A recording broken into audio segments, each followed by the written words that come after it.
Je n'avais jamais vraiment écrit une chanson avec de l'assurance ou un but précis, jusqu'à ce que je rejoigne Oasis en 1991. En 1993, un après-midi de pluie battante à Manchester, j'ai écrit la chanson Love Forever.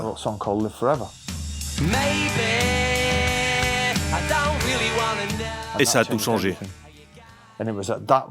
C'est là que j'ai su que j'avais assez de connaissances sur la musique et sur les grandes chansons pour savoir qu'elles deviendraient intemporelles.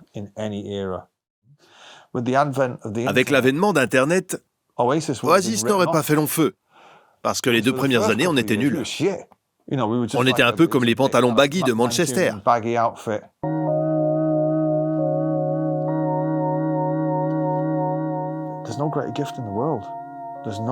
Il n'y a pas plus beau cadeau au monde que d'écrire une chanson que les gens approuvent, qu'ils font entrer dans leur quotidien et qu'ils aiment.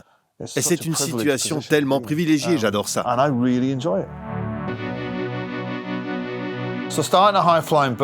En formant le groupe High Flying Birds, mon seul objectif, c'était que le son évolue. Parce que ça faisait longtemps qu'Oasis était bloqué dans une sorte de rock de stade. Quand j'ai commencé, une fois que j'ai terminé le premier disque, qui deviendra plus ou moins le prochain album d'Oasis, j'ai commencé à utiliser plus de synthétiseurs, très simplement. Juste pour apporter autre chose.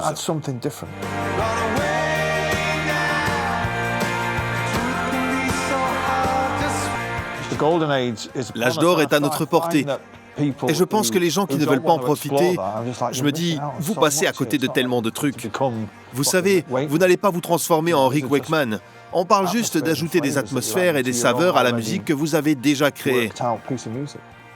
S'ils permettent d'aider au processus créatif ou au début de la création d'une chanson et que les gens vont adorer une chanson avec laquelle ils vont vouloir se marier ou se faire enterrer, j'ai plus rien à ajouter. C'est la meilleure chose qui soit, vraiment.